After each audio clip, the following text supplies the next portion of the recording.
He was sitting calmly in an expensive restaurant when an arrogant customer walked up and slapped him, not realizing who he was dealing with. Within seconds, the entire place went silent. What Chuck Norris did next became a lesson for everyone in the room. Subscribe to the channel and comment below where you're watching this video from. The Silver Spur was the kind of restaurant that made people speak in lower tones without realizing why. Every surface gleamed with a quiet sort of confidence-polished wood, soft amber lights, a pianist in the corner playing slow jazz that blended with the clinking of glass and silver. Outside, Dallas pulsed with noise and light, but here the world was muted, distilled into an illusion of civility, where laughter was measured and money bought silence. At a corner table near the window sat a man who didn't belong to that world, yet didn't disturb it either. Chuck Norris wore a plain black shirt, jeans and boots that had walked more miles than any of the polished shoes around him. His broad shoulders were relaxed, his posture perfect, his gaze calm as he studied the menu, though he already knew what he wanted. He came here not for the company, but for the food-grilled salmon, a side of rice, and a cup of green tea. Simplicity was a luxury in itself. When the waiter came, young and a little nervous, Chuck smiled softly, the kind of smile that steadied people. "Take your time," he said when the boy fumbled his notepad. "It's just dinner, not a mission." The waiter grinned awkwardly and hurried away. Chuck leaned back, folding his hands. To him, peace was not the absence of noise, but the mastery of it. Across the room, laughter erupted at a large round table. It was a loud synthetic sound, the kind born from ego rather than joy. The center of it all was a tall man in a designer suit, Trevon Hannigan, a name that meant something in Dallas business circles.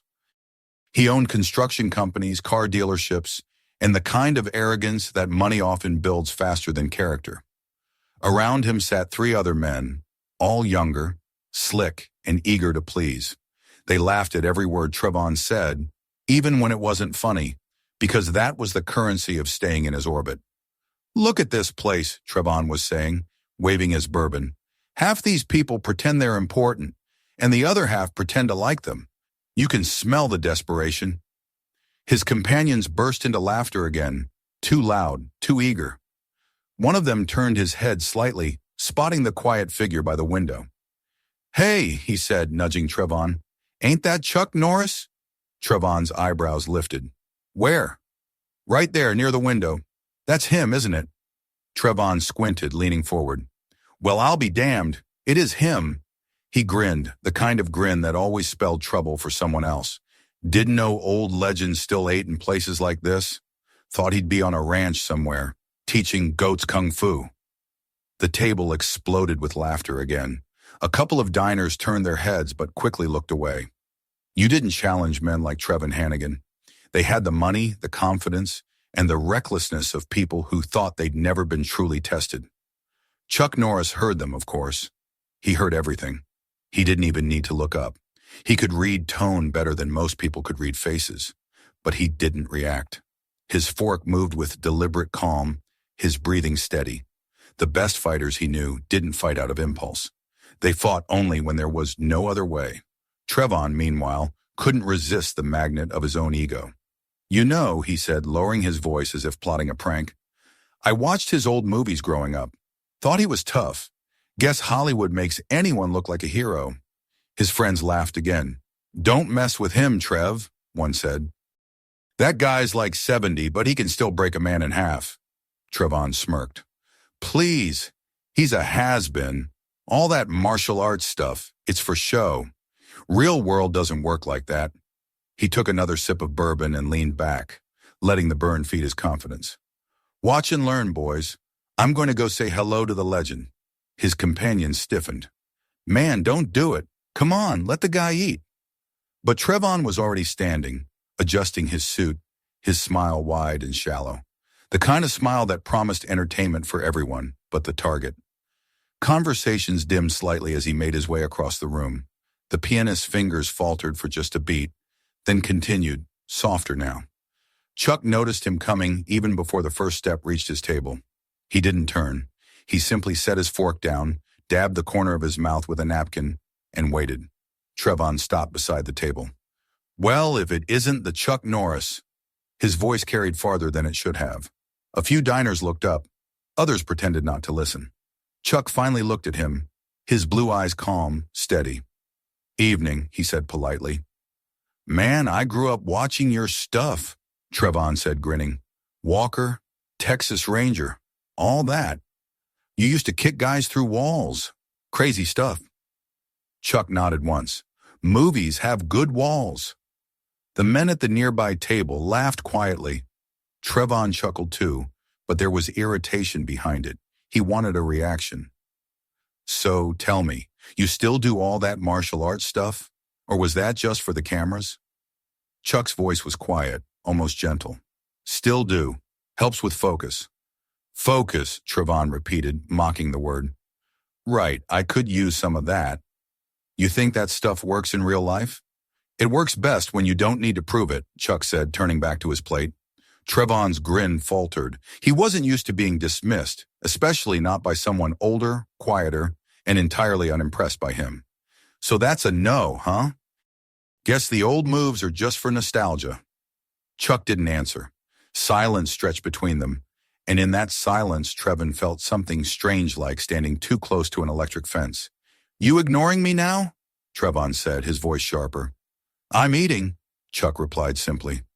The words were polite, but the calm behind them felt like a wall he couldn't break. Something twisted in Trevon's chest: pride, anger, the old itch that had gotten him into fights he could buy his way out of. But this was different. This man wasn't reacting the way people usually did. He leaned closer, lowering his voice. "Tell you what, old man, why don't you show me one of those moves? For old time's sake." Chuck set his chopsticks down slowly and met his gaze. "You should go back to your table." Trevon chuckled. "What, you afraid?" "No," Chuck said quietly. "Just aware of consequences." Laughter rippled from Trevon's table again. That was the final spark. Trevon straightened, his smile gone, his pride burning hotter than reason. In one quick motion, he lifted his hand and slapped Chuck across the face. The sound cracked through the restaurant like a shot. Glasses stopped mid-clink. A waiter froze with a tray in midair. Even the pianist's hands hovered above the keys, motionless. Chuck's head barely moved. The slap landed clean, but his expression didn't change. He blinked once, calmly. Then slowly he reached for his napkin, wiped the corner of his mouth, and folded it neatly beside his plate. The silence was suffocating. Trevon expected anger, an outburst, a fist. Instead, he got stillness, so profound, so absolute, it made his heart stutter. Chuck finally spoke, his voice even, quiet enough that only Trevon and the tables nearest could hear. "You just hit a man who already forgave you." Trevon's throat went dry. He laughed, a nervous, high sound that didn't fit his body. "You think that makes you noble? I call it weakness." Honey-numb, Chuck looked at him, not with anger, but with something worse: disappointment. "No," he said softly. "It makes me free." The tension in the air was unbearable. The diners could feel it, the invisible balance of power shifting in ways that words couldn't describe. Trevon's friends at the table whispered anxiously, but he didn't move. He couldn't back down now, not in front of this audience. "You think you can just sit there and talk in riddles?" he spat. "You want to be a hero, huh? Fine. Let's step outside and see if those old bones still move." Chuck looked at him for a long moment, then sighed as though weary rather than offended. "If that's what it takes for you to listen." He rose from his chair. The movement was unhurried, graceful. Yet somehow, when he stood, the space seemed smaller, the air thicker. He nodded once to the waiter, who stood frozen nearby. "Keep my tea warm." Then he turned to Trevon. "After you." The crowd parted as they walked toward the door. No one spoke. The pianist finally lowered his hands from the keys, the last note fading into silence. Outside, the night waited cool, quiet, and ready to judge what kind of strength truly mattered. And as Chuck Norris followed the man who had just slapped him, his expression was not one of anger or revenge. It was one of certainty, because he already knew the truth that Trevon Hannigan was about to learn the hard way, that power without balance always collapses under its own weight. The door closed behind them, sealing the restaurant in silence. Inside, people exhaled as if the air had been held hostage. Outside, two men stood beneath the flickering neon lights of the city, where pride would meet patience and discover which of them could stand longer in the storm. And that was how the lesson began. The night outside the Silver Spur was cooler than usual for Dallas, and the hum of passing cars felt distant, almost muted, like the city itself was holding its breath. The restaurant's golden glow spilled out onto the sidewalk as the door swung shut behind them, sealing the watchers inside and leaving the two men standing beneath the soft neon sign that flickered above the entrance. The sign's reflection shimmered across the polished hood of parked cars and over the wet pavement, casting restless light between them. Trevon adjusted his cufflinks, trying to maintain the composure that was already slipping from him. He had built his life on being untouchable by words, by people, by consequence. But there was something about the way Chuck Norris looked at him that pierced through all of that. Not aggression, not challenge, but calm certainty. It was the gaze of a man who didn't need to prove anything, and that kind of peace frightened Trevon more than any fist ever could. "You know," Trevon said, his voice loud in the quiet street, "I didn't mean to ruin your dinner. Just thought I'd see if the legend's still real." His laugh came out strained, like a man trying to sound casual at his own funeral.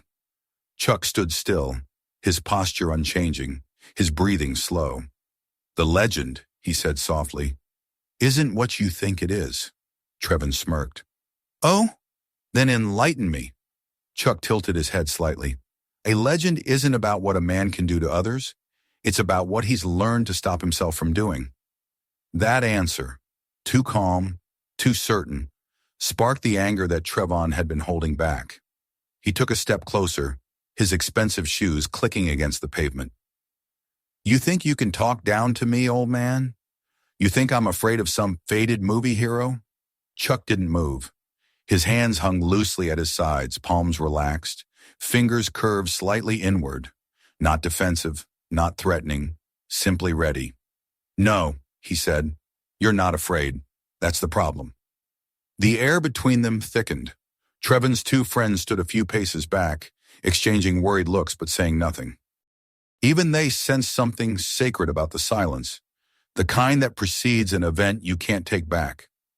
Trevon exhaled sharply and stepped in close, his voice dropping. "You think you're better than me?" Chuck's reply was quiet but heavy. "No, just older in the right ways." The words landed like a blow sharper than the slap itself, and Trevon's hand twitched before his mind could stop it. For a heartbeat, he hesitated, watching the older man's unflinching gaze. Then pride took over. Pride always does. He raised his hand again, faster this time, and drove another slap toward Chuck's face, but the hand never landed. Chuck moved, barely visibly, the shift so small it seemed like a breath.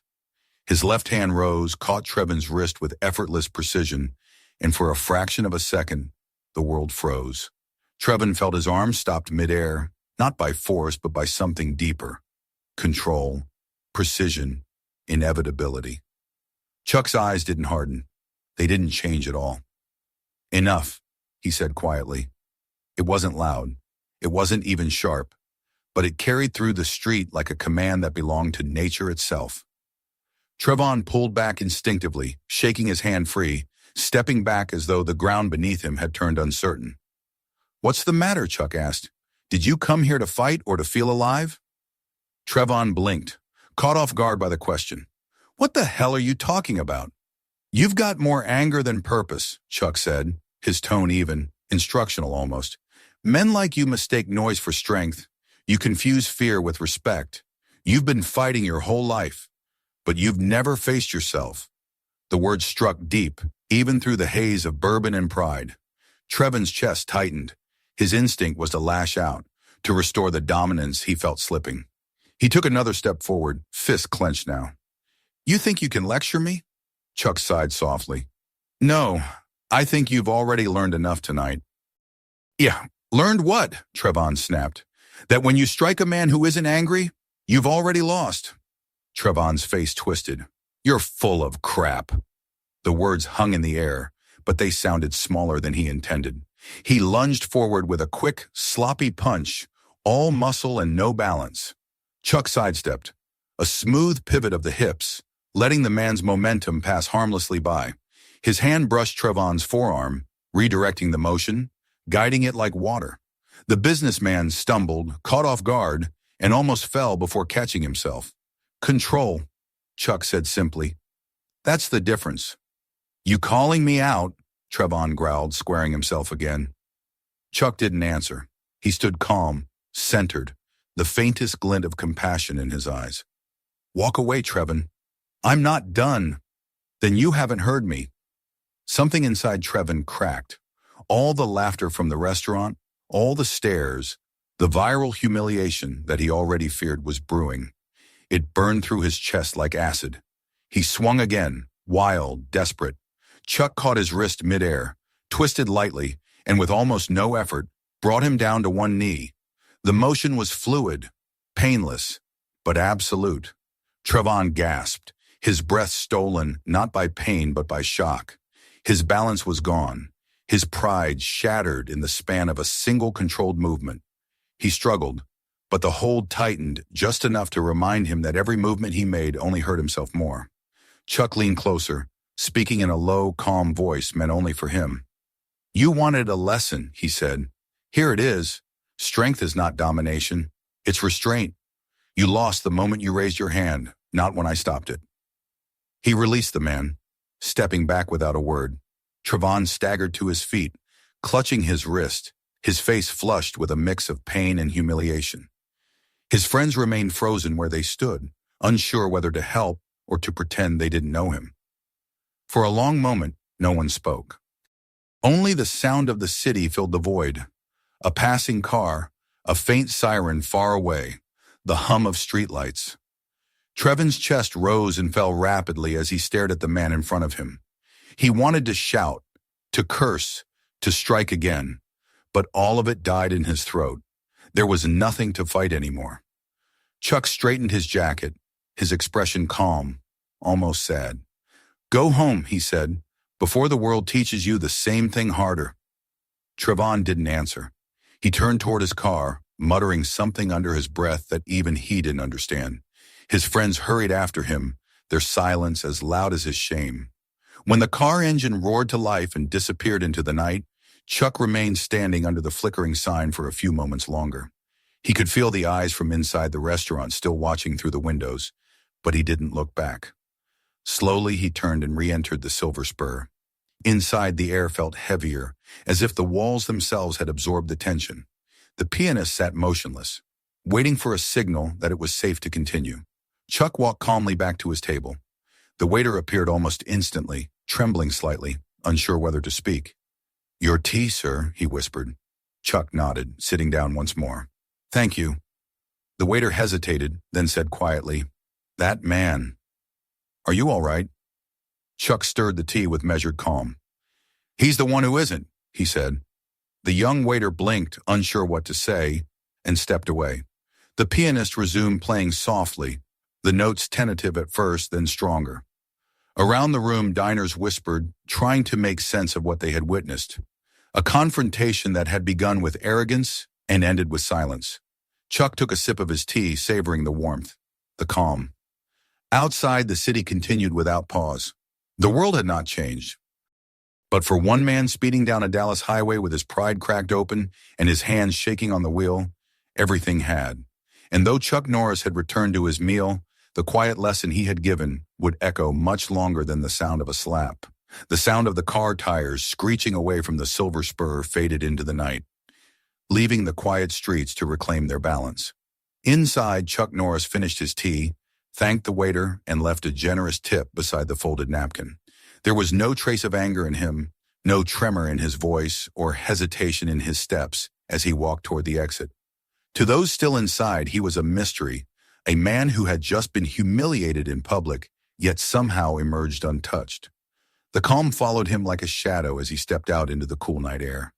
The moon was high now, washing the city in silver.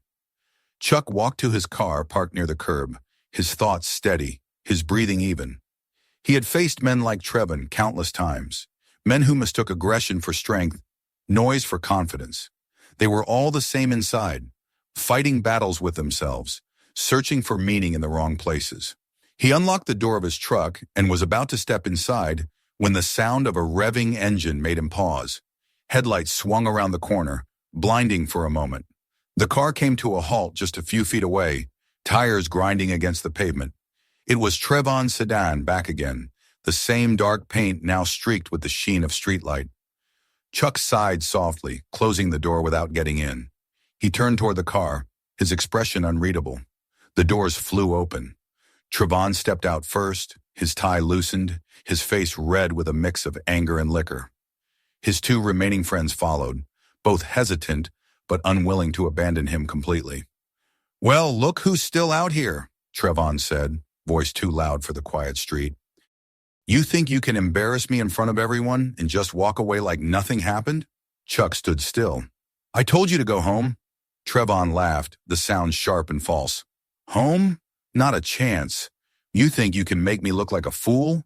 You don't know who you're dealing with." "I know enough," Chuck said. His tone was calm, but the air between them grew heavier. "You think because you've got a name, because you used to do movies, that makes you untouchable." Trevon stepped closer, his hands clenched. "I don't care who you are. I don't bow to anyone." Chuck's gaze didn't waver. "I'm not asking you to bow. I'm asking you to stop before you do something you'll regret."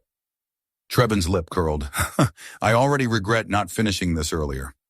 His friend tugged at his sleeve. "Trev, let it go. He's not worth it." Trevon shrugged him off violently. "Get in the car if you're scared." The friend hesitated, then stepped back toward the curb. Chuck exhaled slowly. "You ever wonder," he said quietly, "why you keep running into walls that look like people?" Trevon frowned. "What?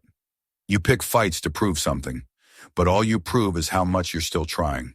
That stung worse than any punch. Trevon's pride twisted it into rage. "You done talking?"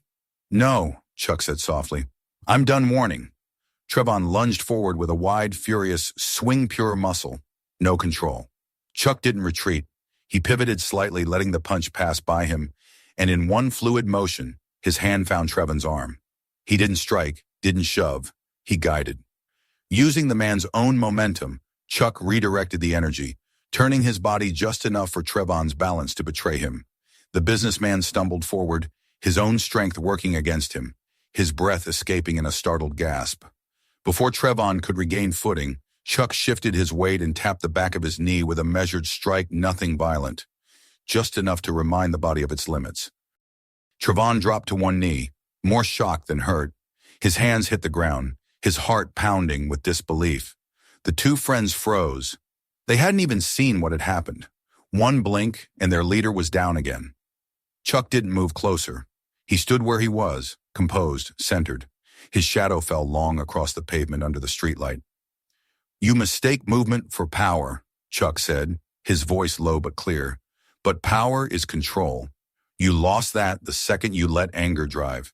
Trevon looked up, his face twisted in humiliation. "You think you're better than me?" Chuck shook his head. "No, I just know who I am." That simple statement carried more weight than any threat. Trevon rose to his feet, breathing hard, his pride bleeding through every ragged breath. For a moment he looked as though he would charge again, but the will drained from him when he met the older man's steady eyes. There was no triumph in Chuck's expression, no smugness, no cruelty. Only calm, almost pity. One of Trevon's friends took a cautious step forward, fists raised halfway as if trying to salvage what was left of his dignity. Chuck turned his head toward him, not with menace, but with the look of a man who had seen too many fights to find value in another. The younger man froze, lowering his hands. "Take him," Chuck said quietly, "before he gets hurt worse." Trevon's friends hesitated, then hurried to his side, grabbing his arm and pulling him back toward the car. Trevon resisted weakly, muttering curses that barely formed words.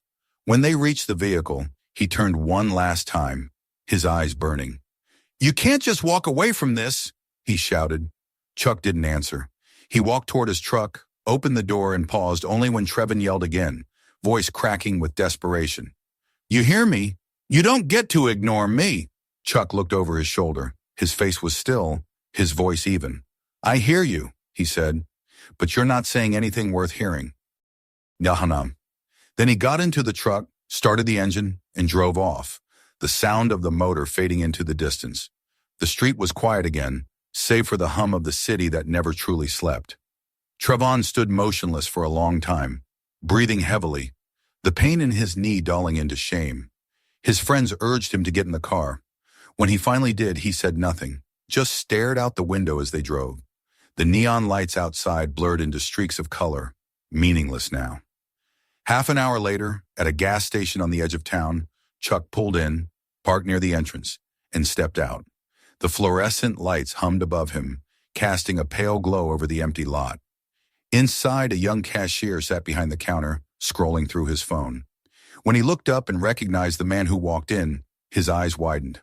"Hey, you're Chuck Norris, right?" Chuck gave a small nod. The kid leaned forward, excitement lighting his face. "Man, that video is everywhere already. You dropped that guy in like 2 seconds. He slapped you and bam! It's viral. Half the internet's talking about it." Chuck sighed softly, reaching for a bottle of water from the fridge. "People always film the wrong things." The kid blinked. "You're not mad." "Why be mad?" Chuck said, setting the bottle on the counter. "He hit me once. His conscience will hit him every day." The young man's mouth fell slightly open, then turned into a faint, thoughtful smile. "That's deep." Chuck left the cash on the counter, gave a polite nod, and walked back outside. He opened the bottle, took a sip, and looked out over the empty highway, stretching ahead. The wind was cool, carrying the faint hum of distant traffic. Somewhere out there, a man sat behind the wheel of his car, gripping a bruised wrist, trying to understand why his anger hadn't made him feel stronger. Chuck stood quietly, listening to the night. The city lights shimmered in the distance, and for a moment, everything was still again. In the quiet, he found what he always sought, not victory, not recognition, but balance. Because for men like him, peace was not the absence of conflict. It was the mastery of it.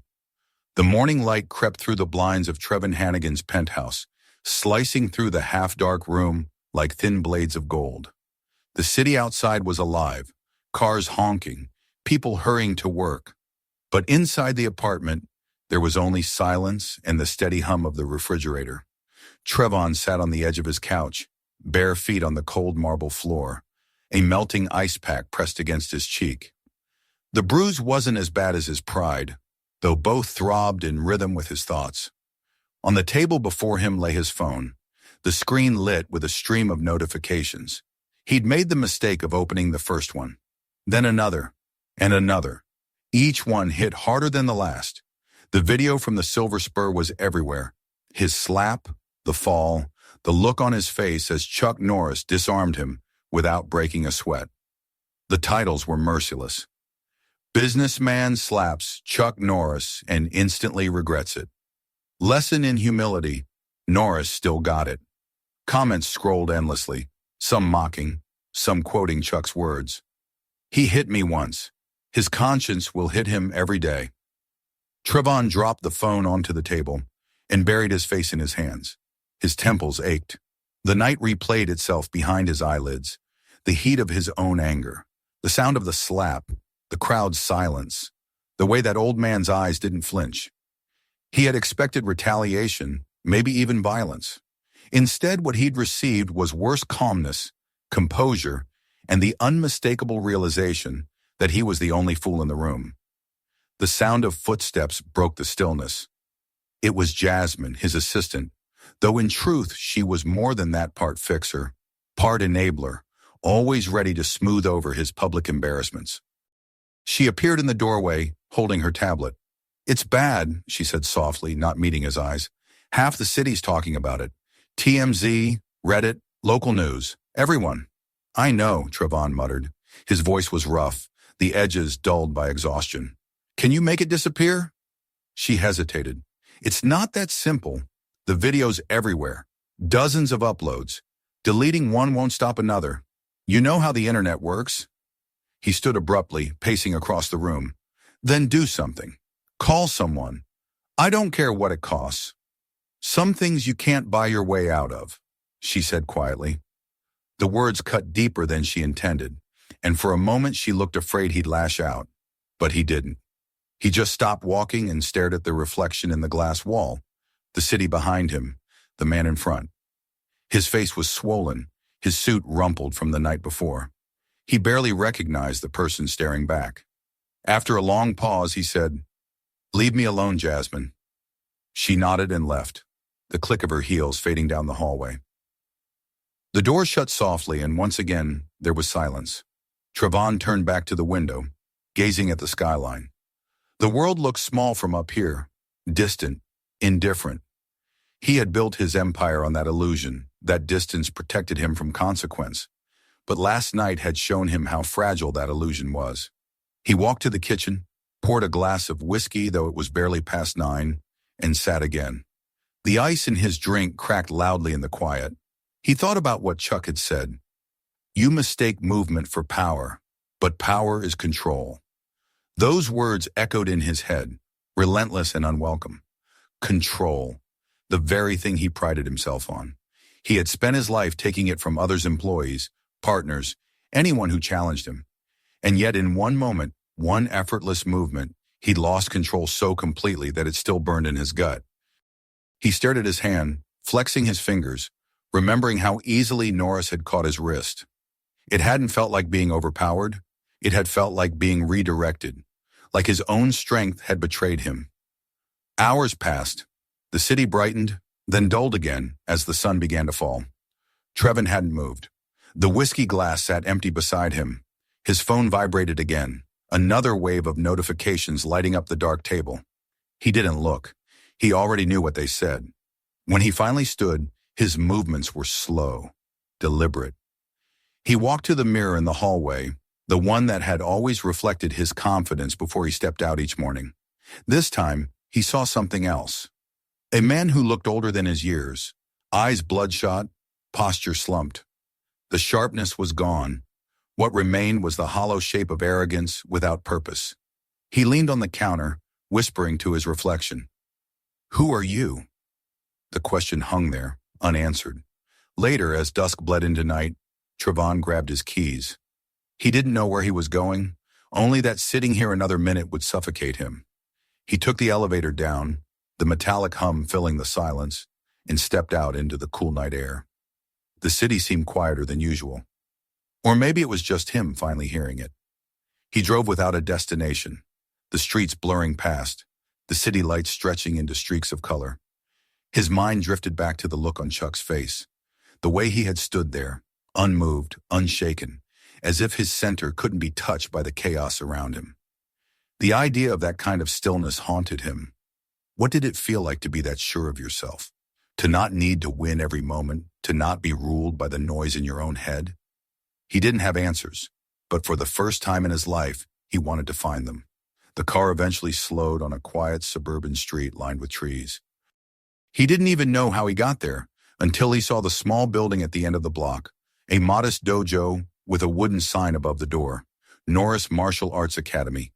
The lights were off, but the faint sound of movement inside caught his attention. Trevon parked and sat there for a long moment, hands gripping the steering wheel, staring through the windshield. The same feeling he'd had last night returned, the mix of fear and curiosity. He had spent his life mastering others. Now he was standing at the threshold of confronting himself. He got out of the car, his steps unsteady. The air smelled of rain and cedar. The door of the dojo was slightly ajar, the faint glow of candles flickering inside. He hesitated, his hand hovering over the handle, unsure if he was ready to face the man he'd wronged. But somewhere in the quiet, a small voice inside whispered that maybe this was what strength looked like, not dominance, but surrender. He took a breath and pushed the door open. The smell of incense and polished wood met him, grounding and still. In the dim light, he could see the reflection of his own shadow stretching across the tatami mats. For the first time in years, he felt small, but not weak. Outside, the wind rustled through the trees. Inside, everything waited silent, patient, timeless. And though Trevon didn't yet know what he would say, he knew he had to speak. Because silence, as Chuck Norris had shown him, could either heal or destroy, and now it was his turn to decide which it would be. The door creaked softly as Trevon stepped into the dojo. The faint scent of incense drifted through the air, mixing with the clean, earthy smell of polished wood. The space was dimly lit, quiet except for the rhythmic sound of breathing from somewhere deeper inside. Rows of tatami mats stretched out neatly, and along the far wall hung framed calligraphy and a few black and white photographs. Moments frozen from another era, of men training, bowing, or standing shoulder to shoulder in discipline and humility. For a long moment, Trevon stood at the entrance, unsure whether to move forward or turn back. He wasn't used to silence like this. In his world, silence meant weakness, retreat, something to be filled with noise or control.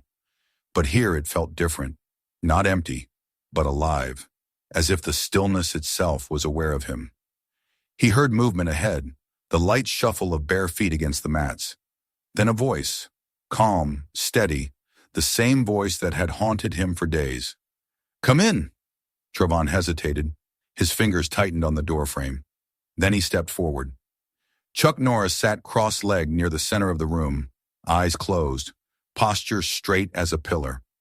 The soft candlelight flickered across his face, making the calm seem even deeper, more unshakable. He didn't look surprised to see the man who had once raised a hand to him. "I didn't think you'd come," Chuck said without opening his eyes. "I almost didn't," Trevon admitted, his voice rough. "But I had to." Chuck opened his eyes and studied him quietly. Trevon looked nothing like the man from that night. The arrogance was gone. He wore a plain t-shirt and jeans, his expression heavy but sincere. Chuck gestured to the mat across from him. "Sit." Trevon obeyed, lowering himself carefully. For a long moment, neither spoke. The sound of a clock ticking on the wall filled the space between them, each second stretching longer than the last. Finally, Chuck broke the silence. "You came here for something. What is it?" Trevon swallowed hard. "An apology," he said. "And maybe a lesson." Chuck's expression softened slightly. "You already got the first one." "I don't mean the fight," Trevon said, shaking his head. "I mean everything before that. The way I acted. The way I treated you and everyone else. I was drunk, but that's not an excuse. I've been like that for years, loud, angry, always trying to prove something. And when you didn't react, it was like looking in a mirror and hating what I saw." Chuck nodded slowly, his gaze thoughtful. "You weren't hating me. You were hating the part of yourself you finally recognized."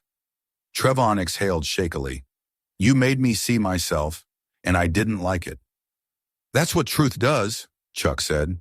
"It's not meant to feel comfortable." Trevon looked down at his hands. "So what do I do now?"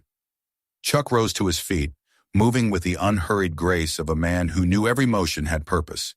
He extended a hand. "Get up." Trevon hesitated but took the hand and stood. "Attack me," Chuck said simply. "What?" Trevon blinked. "Attack me." "I'm not going to fight you again," he said quickly. "I came here to make peace." Chuck's tone remained calm, but there was an unmistakable firmness in it. "And peace is exactly what you'll learn if you trust me. Now attack." Trevon sighed, shaking his head. "This is insane." But something in Chuck's eyes told him it wasn't a request. He took a breath, stepped back, and made a hesitant move forward, throwing a clumsy punch toward Chuck's chest. The older man barely moved. With a slight turn of his body, he guided Trevon's arm past him, redirecting the force effortlessly. Trevon stumbled forward, regaining balance awkwardly. "Again," Chuck said. Trevon tried again, a little faster, a little angrier this time. Another redirection, another stumble. Again. By the fourth time, Trevon's breathing had grown heavy, his frustration bubbling. "I can't land anything," he said between breaths. Chuck placed a hand on his shoulder, steadying him. "Because you're still fighting me," he said quietly. "You haven't learned to stop fighting yourself." Trevon frowned, confused. "What does that even mean?" "It means," Chuck said, "that your anger isn't with me. It's with the mirror. Every time someone reminds you you're not in control, you lash out. You think control comes from dominance, but real control, comes from balance." Trevon looked at him for a long moment, then lowered his head. "Balance," he repeated. "I wouldn't know where to start." "You start," Chuck said, returning to his seated position. By breathing. They both sat cross-legged on the mat. Chuck guided him through the rhythm. Inhale slowly, hold, exhale. At first, Trevon's breaths were uneven, sharp, impatient, but gradually the rhythm steadied. The clock on the wall faded into the background. The world outside disappeared. For the first time in years, Trevon sat in silence. Truly in silence. Not the uneasy kind that gnawed at him, but the kind that allowed his thoughts to settle. When he opened his eyes again, the dojo seemed different. Brighter somehow, though the candles had burned lower. He looked at Chuck, who watched him with that same calm. You really live like this? Trevon asked quietly. Chuck nodded. Every day. Peace isn't something you find once. It's something you protect every day. Trevon nodded slowly, the weight of those words settling inside him. I've been protecting the wrong things my whole life, he said. Then start over, Chuck said simply. The words struck him with their simplicity. Start over. It sounded impossible, and yet for the first time, it didn't feel out of reach. They sat there for a while longer, the silence no longer heavy but full of something new. Possibility. When Trevon finally stood to leave, Chuck walked him to the door. As they reached the threshold, Trevon turned. I don't know if I can ever make up for what I did, he said. Chuck shook his head. You're not supposed to make up for it. You're supposed to learn from it. Trevon nodded, his voice barely more than a whisper. Thank you. Chuck gave a small smile. Don't thank me yet. The hardest part isn't facing someone else. It's facing yourself tomorrow.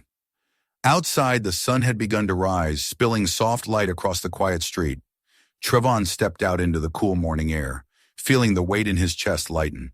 He didn't know what the future would look like, but for once he wasn't afraid to find out. Back inside the dojo, Chuck returned to the mat, sitting once again in stillness. The faint trace of a smile lingered on his face as the sunlight climbed higher through the windows. Another day, another beginning. Somewhere out there, he knew, a man who had once struck out in anger was learning the meaning of restraint, and that, he thought, was a victory far greater than any fight could offer. A week later, the silver spur glowed once again with the soft light of evening, the murmur of polite conversation, and the gentle music that filled its elegant interior. The incident that had shattered its calm days earlier had already turned into legend. Waiters still whispered about it between shifts, diners asked about it in low voices, and the manager had received more calls from reporters than he ever thought possible. Yet now, as dusk deepened and the city lights shimmered beyond the glass walls, everything appeared perfectly normal. Almost too normal, as if the restaurant itself was trying to forget what had happened. At the front desk, the hostess looked up when a familiar man stepped through the door. Trevon Hannigan stood there, not in his tailored suits or polished shoes, but in a simple gray shirt and jeans.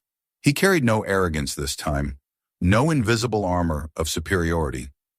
Even his posture had changed, his shoulders lower, his eyes calm, his movements quiet. The hostess hesitated, remembering him from the night of the altercation. She expected confrontation, another scene. But Trevon smiled politely and said in a low voice, I'm not here to eat. I just need to speak to your manager. Within moments, the manager appeared, cautious but composed. Mr. Hannigan, he began, if this is about... Trevon shook his head gently. No, it's not about that. I just came to apologize. The manager blinked, unsure he'd heard correctly. Apologize? Yes, Trevon said. To your staff, to your guests, to everyone who was here that night. What I did was wrong. I disrespected your restaurant, your people, and someone who deserved far better. I thought I was showing strength, but all I showed was weakness. The dining room had grown quieter. Nearby tables paused mid-conversation. Even the pianist slowed, his melody turning softer, as if the air itself had shifted. The manager, taken aback, nodded slowly. I appreciate that, sir. Truly, it means more than you know. Trevon exhaled, feeling a weight lift. If Mr. Norris ever comes back here, he said, tell him he was right about everything. I'll tell him, the manager promised. Outside, the evening air was crisp, carrying the scent of rain that hadn't yet fallen. Trevon stepped onto the sidewalk. the same one where his anger had once erupted, where his pride had crumbled under the quiet precision of a man who didn't need to raise his voice to win. He looked up at the faint glow of the restaurant's sign and then down the street, where cars passed and people hurried through their lives, unaware of the man who, for the first time, had stopped fighting the world. Across the street in an unmarked black SUV, Chuck Norris watched from the driver's seat. He'd been there for a while, quietly observing. He didn't move when Trevon emerged, didn't call out or make himself known. He simply watched as the man walked to his car with the calmness of someone who had finally found his footing. When Trevon drove away, Chuck smiled faintly, started his engine, and merged into the slow river of city traffic, disappearing into the glow of the night. Later that evening, the dojo stood quiet under the pale moonlight. The night wind rustled through the trees, whispering against the paper windows. Inside, Chuck finished cleaning the mats after another long day of training. The last of his students had gone home, leaving behind the faint echo of laughter and the sound of bare feet that had pounded the floor only an hour earlier. Now there was only the quiet hum of night, the soft creak of the wooden floor beneath him, and the steady rhythm of his own breathing. He poured himself a cup of green tea and sat cross-legged at the center of the room. The scent of cedar and candle wax filled the space, grounding him. He'd been teaching for decades, but some lessons, he knew, took years to find the right student. What had happened in the restaurant was not about combat or ego. It had been about balance. And balance, he thought, was the hardest lesson of all. The door slid open slightly and a gentle knock followed. It was Laura, his assistant instructor, still dressed in her white jai. Her dark hair was tied back, her expression soft but curious. "You saw him today, didn't you?" she asked. Chuck didn't look surprised. "I did." She stepped closer, leaning against the doorframe. "And?" "He's learning," Chuck said simply. Laura smiled faintly. "Do you really think people like that can change?" Chuck looked toward the open door, where moonlight spilled across the wooden floor in a silver path. "Everyone can change," he said. "Some just need to be reminded what strength really looks like." She nodded thoughtfully. "I guess he found out." Chuck's eyes softened. The slap didn't teach him. The silence did. Laura stood there for a while, watching him sip his tea in that quiet composure that seemed to exist beyond time. Finally, she said, "You know, I think most people would have fought back that night." Chuck's lips curved into a small, knowing smile. That's the difference between fighting and understanding. When you fight to win, you lose something. When you fight to teach, you gain peace. Outside, the wind brushed gently through the bamboo grove that lined the yard. The rhythmic rustle mingled with the faint sound of the city in the distance. Chuck set down his teacup and closed his eyes, his breathing deep and even. In the stillness, he could almost hear the echo of that night at the restaurant, the hush that had followed the slap, the moment when time itself seemed to pause before balance was restored. That silence had spoken louder than any blow could have.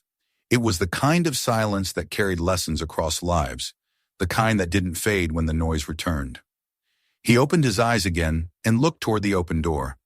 The moonlight had shifted, painting a different angle across the room, as if time itself were bowing before the calm. He rose slowly, extinguished the candle beside him, and stood for a long moment in the half-dark, listening to the sounds of the world breathing outside. "There's a kind of strength," he murmured, half to himself, half to the night, "that never has to shout, the kind that doesn't break others to prove itself, the kind that waits until the world remembers what respect feels like." He stepped outside, the door sliding shut behind him, the night wrapping around him like an old companion. The dojo stood still, surrounded by the whispering bamboo, its lights fading into the darkness. Somewhere out there, the city buzzed and burned, full of noise and movement. But here, for a moment, there was peace, quiet, complete, and alive. And under the silver light of the moon, Chuck Norris walked through the stillness like a man who carried balance not in his hands but in his heart. Don't leave just yet. If this story made you think, there's more waiting for you. Subscribe now to discover the next unbelievable true stories. Moments where strength, truth, and justice collide. Watch the next video to see what happens when power meets conscience. And share this one with your friends. Let them see how silence can be louder than any punch.